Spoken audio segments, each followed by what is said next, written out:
A lot of this isn't going to make sense to you, and I'm sorry about that. I'm just going to start at the beginning, with the house.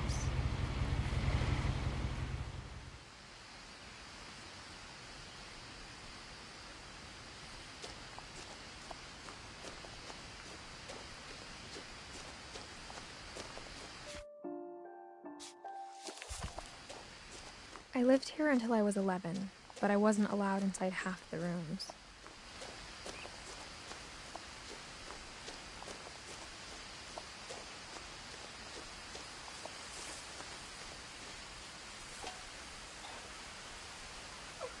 Inside the mailbox were bills from 7 years ago, marked urgent, open immediately.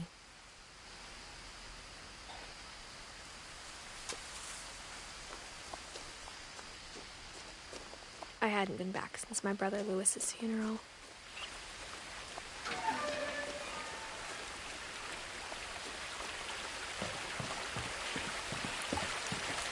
In her will, my mother left me a key, but didn't tell me what it unlocked.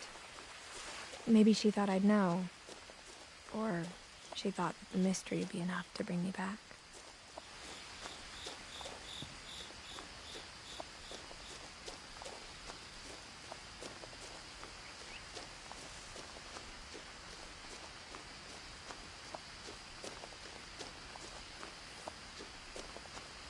No one had driven this way in a long time, but I saw a few hoof prints.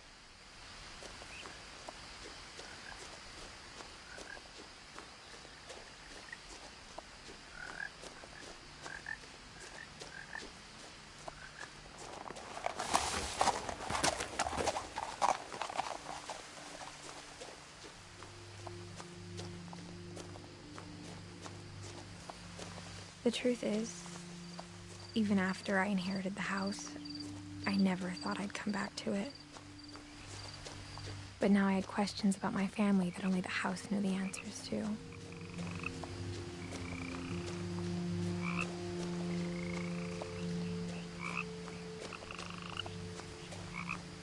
The house was exactly like I remembered it, the way I'd been dreaming about it.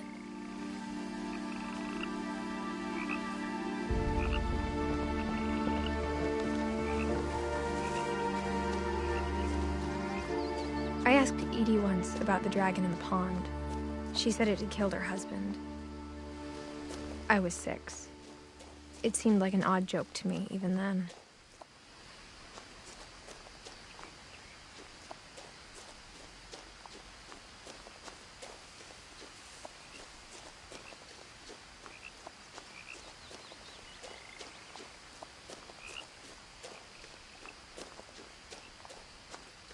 As a child, the house made me uncomfortable in a way I couldn't put into words.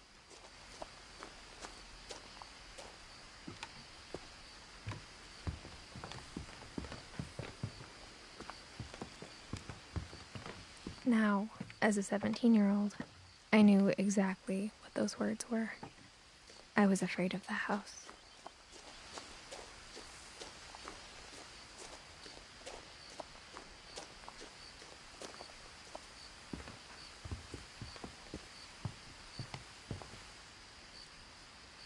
I hoped the key might unlock the front door.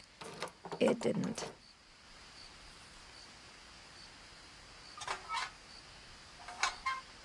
Looking in, I felt like the house itself had been waiting for me.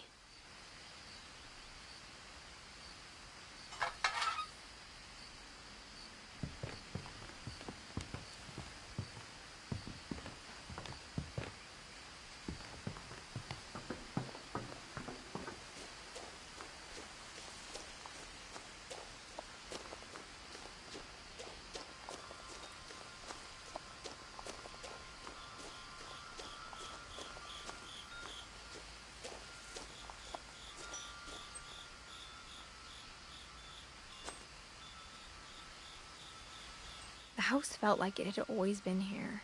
Even the swing set was older than my mother.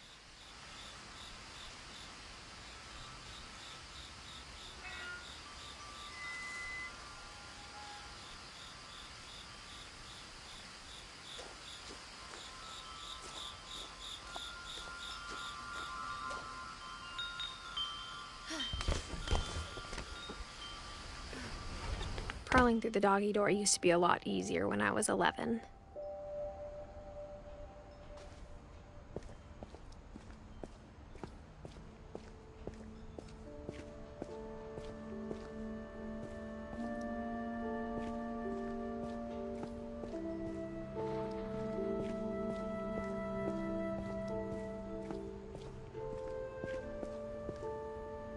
The power had been turned off the night we left.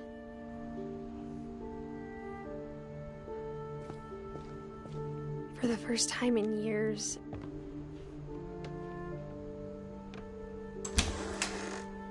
I felt like I was home.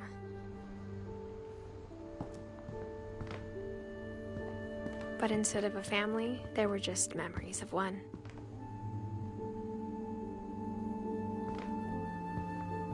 Like how only one restaurant would deliver to our house, so we had Chinese a lot.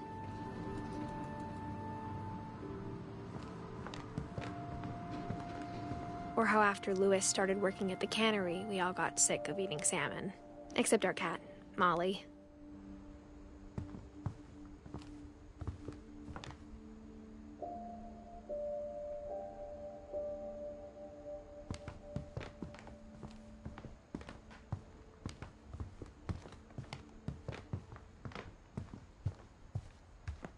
The table was still a wreck from the night we left. It was like a bomb had gone off, killing everyone but sparing the furniture.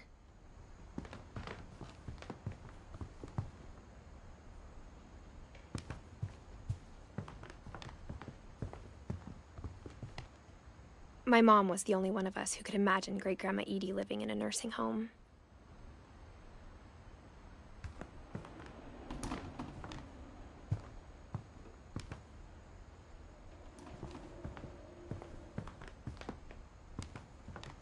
Nothing in the house looked abnormal.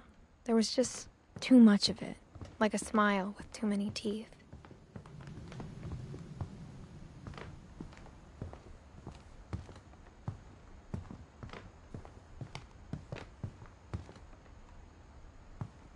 Even the fireplace had a story. Edie told me the bricks came from the original house, after it sank.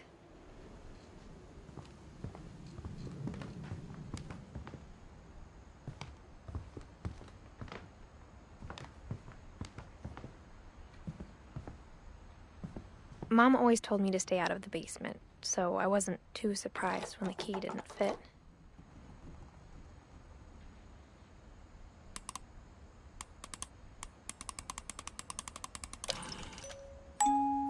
Great-Grandpa Sven built a music box for Barbara, along with the rest of the house.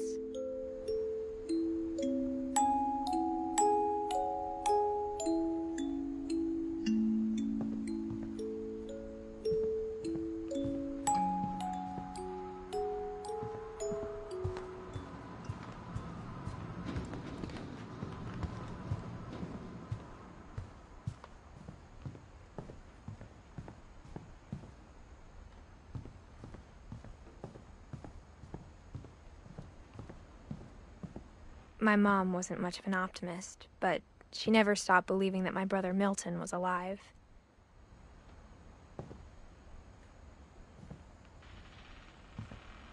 A lot of things got left behind in the whirlwind of that last night.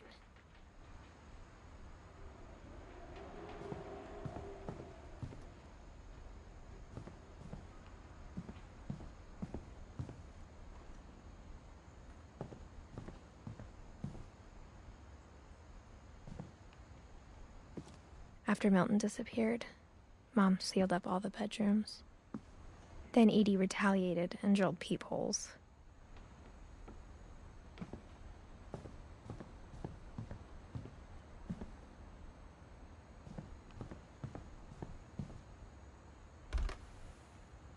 Molly always seemed like a girl I could imagine being friends with, if she hadn't died in 1947.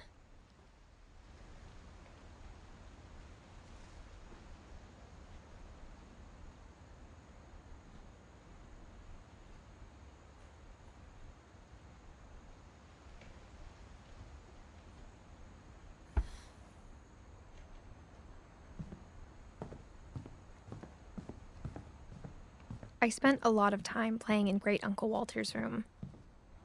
I think my mom sometimes regretted not sealing it up.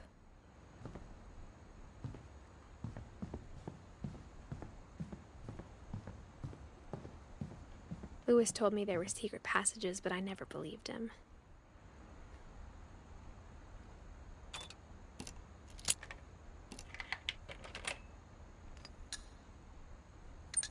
Turns out, my mom was really good at keeping secrets.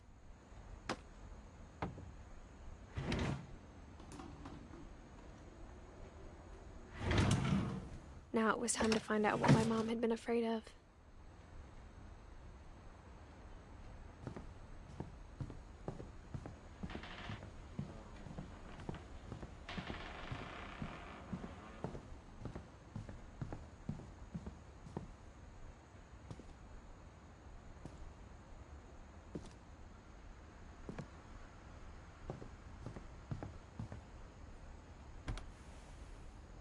Edie told me once that every Finch who ever lived is buried somewhere in the library.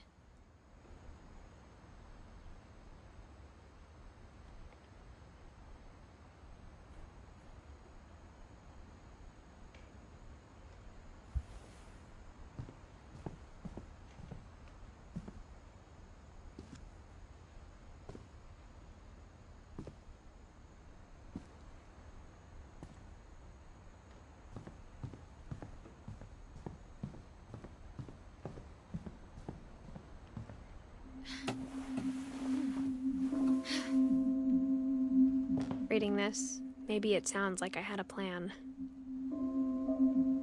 From the paintings on the wall, it was clear my brother Milton had been here before me.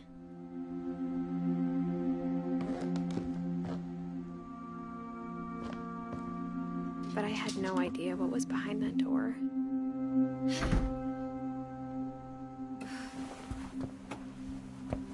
Just like I had no idea where all this was gonna lead.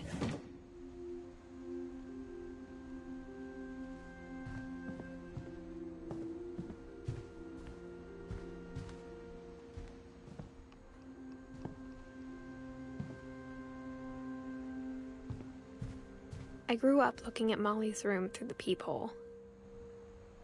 Molly's gerbil had a tiny bedroom with its own even tinier gerbil cage.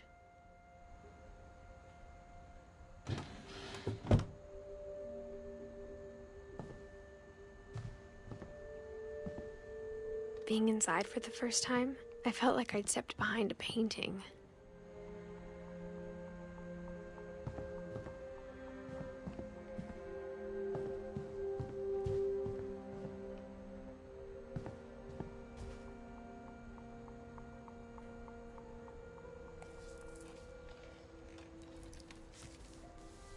December 13th, 1947. Dear Diary, I'll be gone soon, but I wanted to tell somebody about what's gonna happen. It started when Mom sent me to bed without dinner. I woke up and I was starving, so I looked around for something to eat. The gerbil food was dry, but I didn't mind it.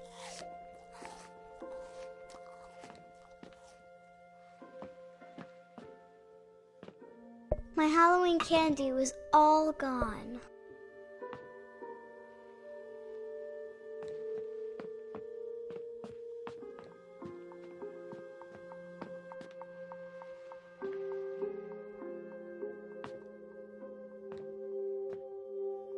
I thought about eating Christopher, but I held back.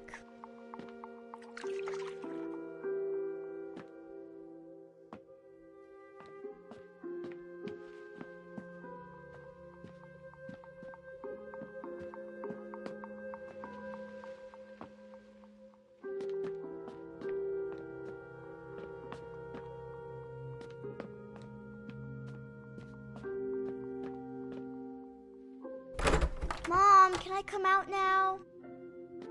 Sweetheart, it's late. Go to sleep.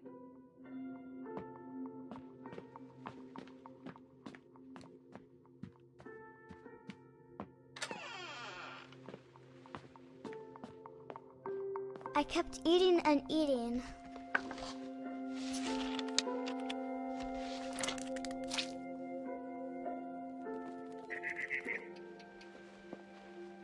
I ate a lot of things that night.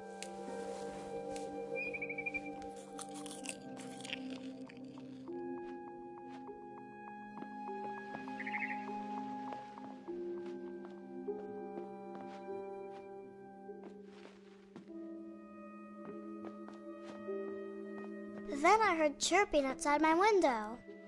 It was a barn swallow going back to her nest. I reached out for her.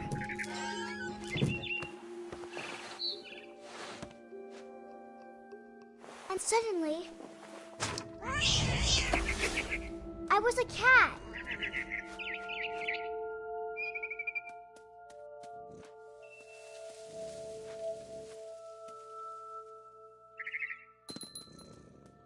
I tried to be quiet, but the bird was really scared.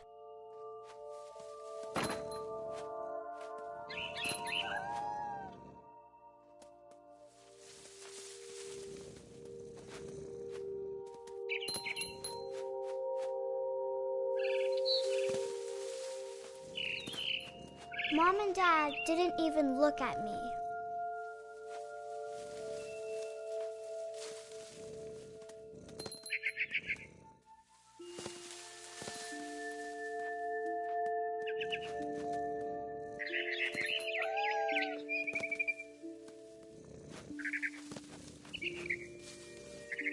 I jumped and I almost got her.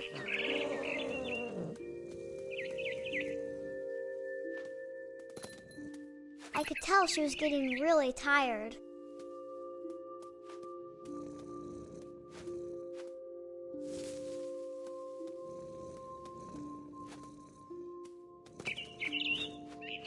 Now I was up in the big tree.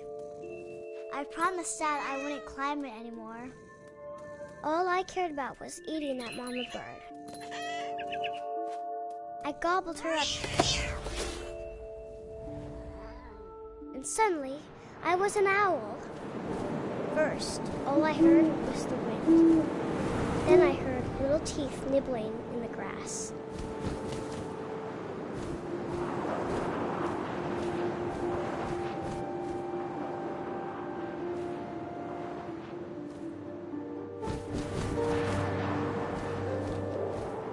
Rabbits.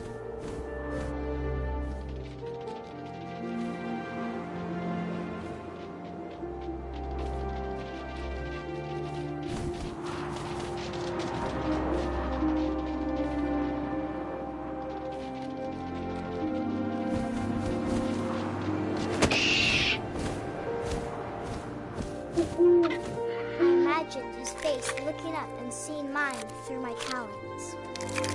I swallowed him up, and I didn't chew one bit. Then I flew off to find something bigger.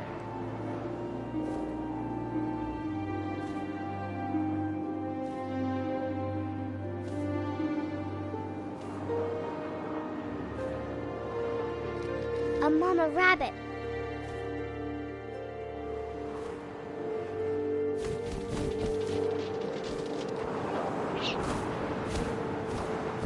She was almost too big to carry. I started choking, but I couldn't stop eating. And suddenly, I was a shark.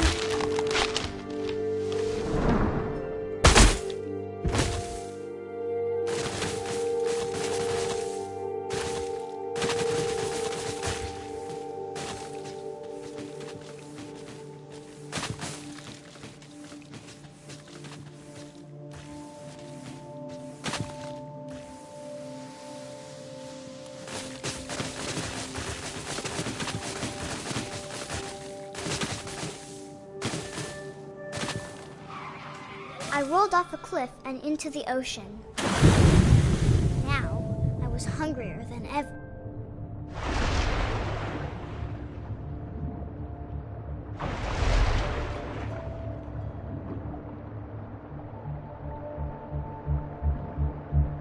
I wanted fat, juicy seals.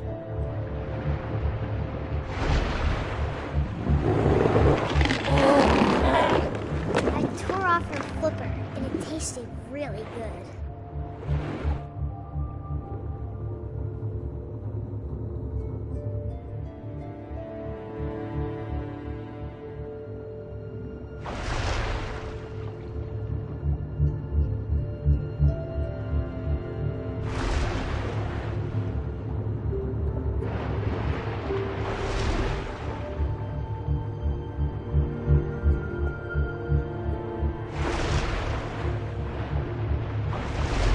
grabbed on tight. But I was so hungry, I jumped out of the water. When I opened my eyes, everything had changed.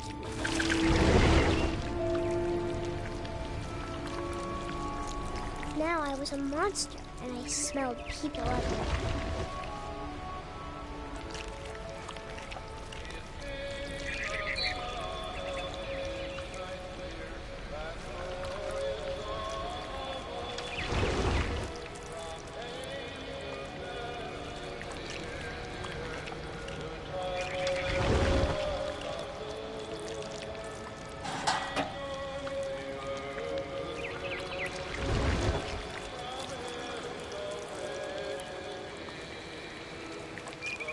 I was big, but I moved real quiet.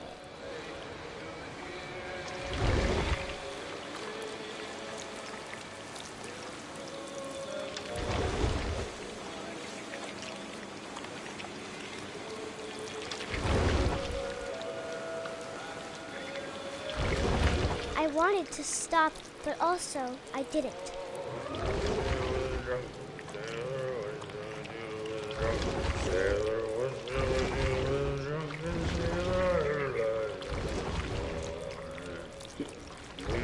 Belly with a rusty razor, his belly with a rusty razor, his belly with a rusty razor, what shall we do with a drunken sailor? What shall we do with a drunken sailor? What shall we do with a drunken sailor? Put him in bed with the captain's daughter, put him in bed with the captain's daughter, put him in bed with what shall we do with a drunken sailor? What shall we do with a drunken sailor? What shall we do with a drunken sailor? Chuck it with a longboat till he's sober. Chuck it with a longboat till he's sober. Chuck it with a longboat till he's sober.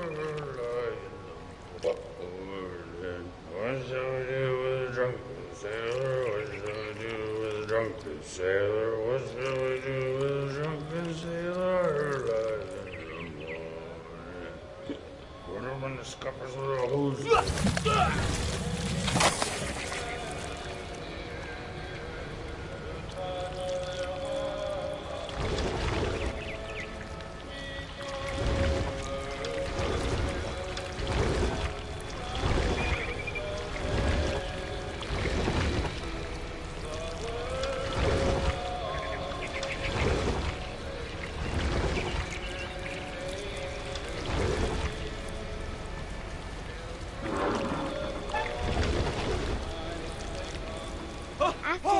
Passenger, I was still hungry.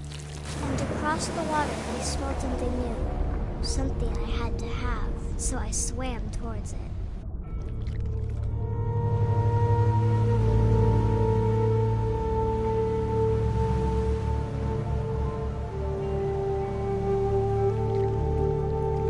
I slithered onto the sand, and the good smell went into an old pipe.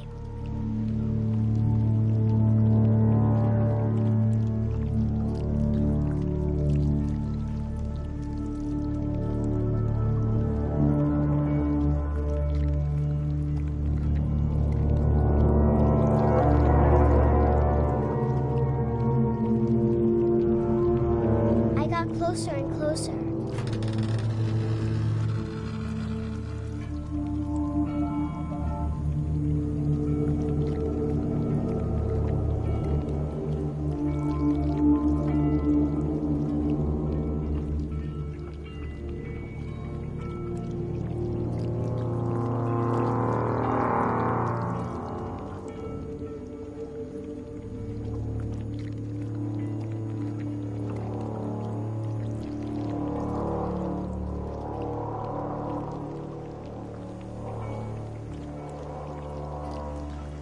All of my stomach started growling.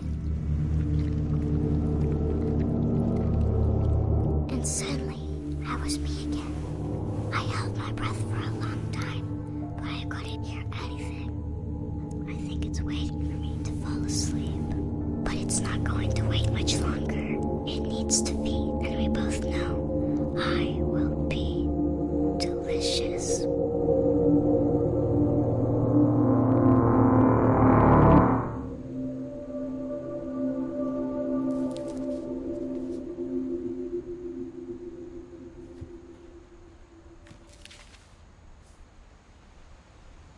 I'm not sure if I believed all of that, but I'm sure Edie would have.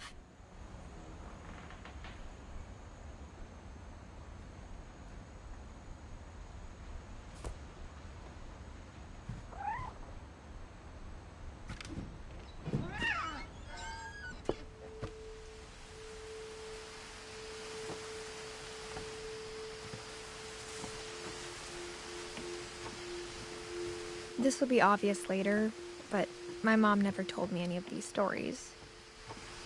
Edie would have, but Mom didn't like bringing up the past. Though, when we adopted a stray kitten, she was the one who named it Molly.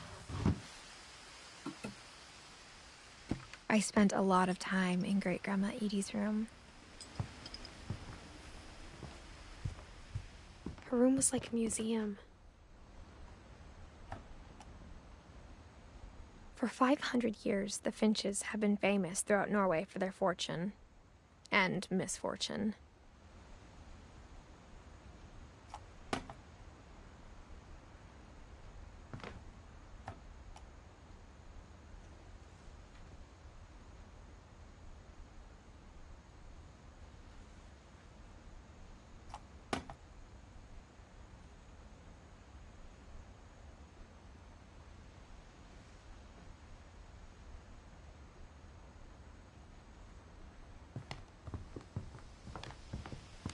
Louis died a week before we left, but Edie had already started to memorialize him.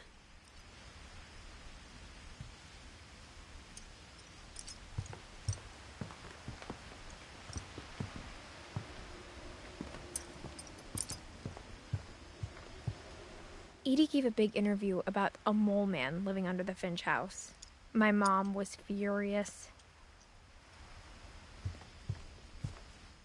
I hadn't thought of myself as Edith Jr. for a long, long time. One summer, they evacuated the island, but Edie refused to go. For a few weeks, she was a celebrity. When Edie told people Sven was killed by a dragon, she could also have said he was building a dragon-shaped slide that collapsed. She could have, but she didn't. Even in her 90s, sometimes Edie seemed a lot younger than my mother.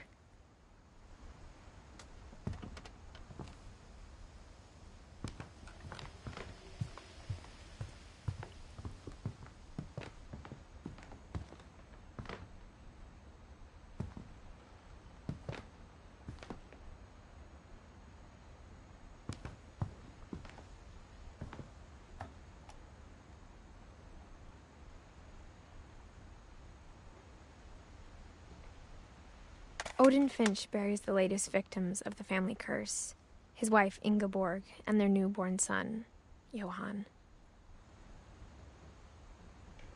On January 7th, 1937, he set sail with his family and his house, hoping to leave the curse behind.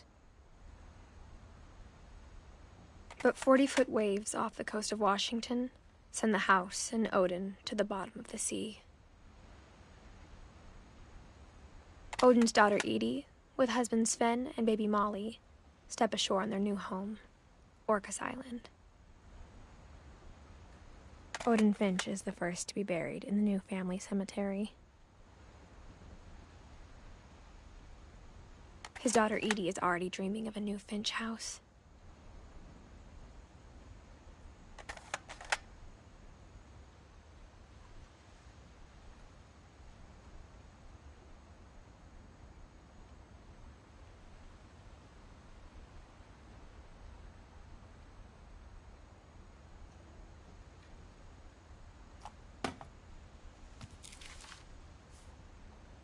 Whatever's wrong with this family, it goes back a long ways.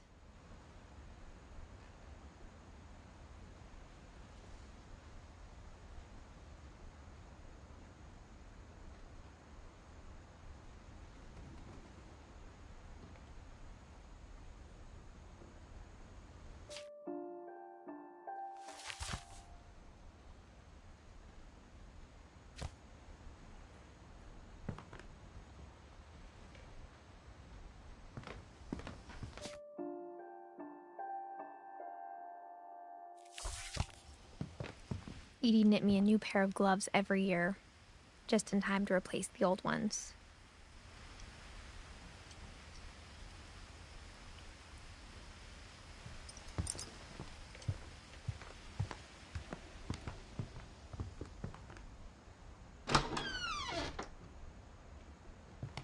The only trace Grandpa Sam's first wife, Kay, left on the house was the pink bathroom.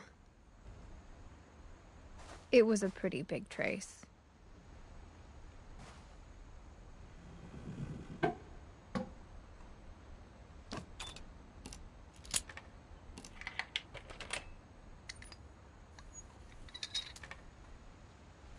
There's a secret in this bathroom. It's in the last place you would look. It isn't in the cupboard.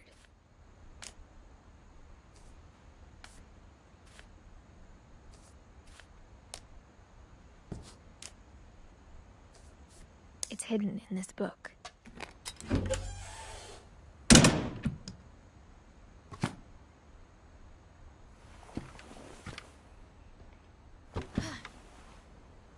Sven gave Sam an old camera he'd refurbished. He never put it down.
I knew Grandpa Sam had a twin. And that he never talked about him.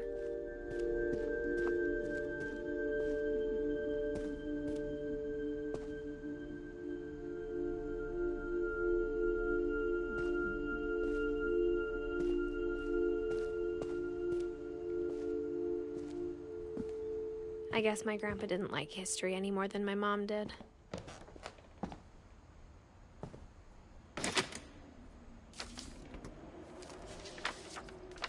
How I Want to Remember My Brother by Sam Finch. The thing I remember is that when he made up his mind, that was it.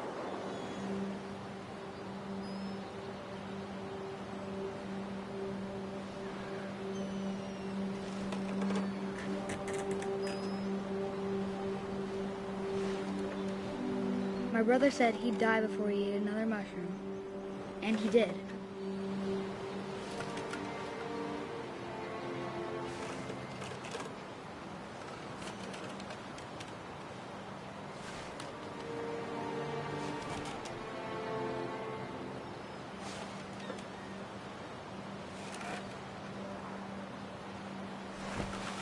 At Barbara's funeral, we swore we'd never be afraid again. And he wasn't.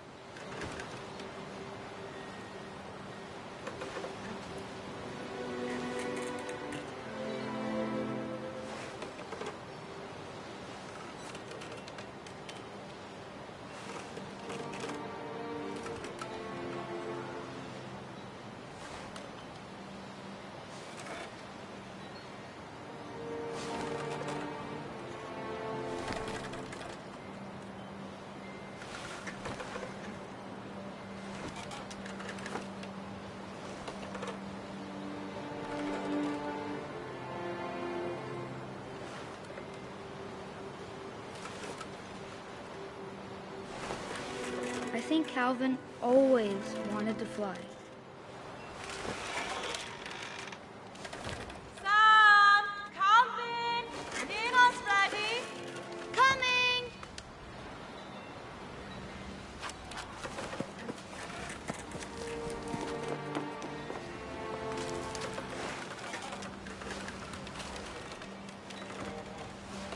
But that day, he finally made up his mind to do it.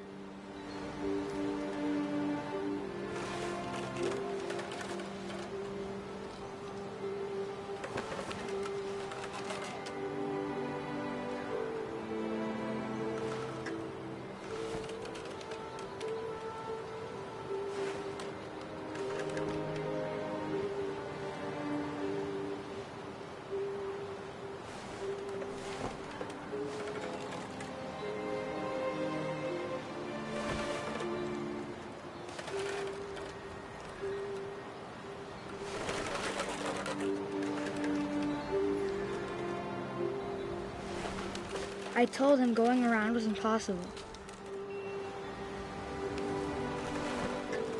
Maybe if I hadn't said that. Calvin, I'm not gonna tell you again. Maybe if the wind hadn't picked up. Then maybe he'd still be here. But I doubt it. I think he'd already made up his mind. That's what I want to remember about my brother.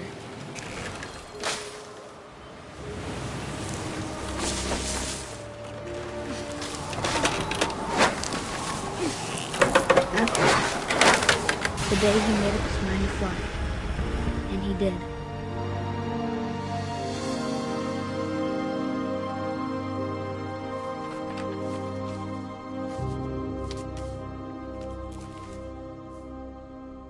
Calvin's story felt strangely familiar. When I was younger, I remember trying to do the exact same thing.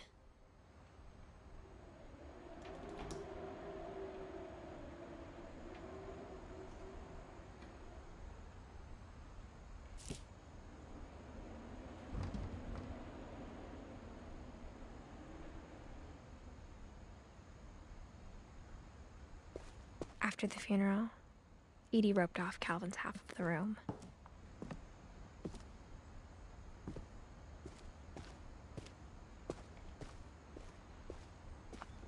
Mom said Grandpa Sam enlisted at 18 and never set foot in the room again.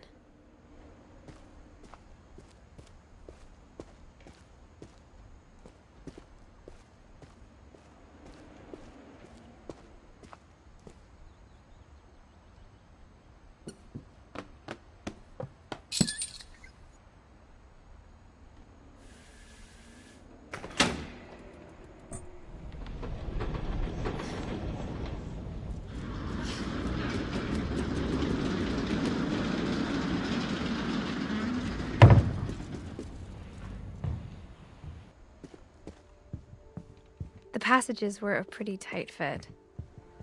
They'd obviously been built for smaller hands and bellies.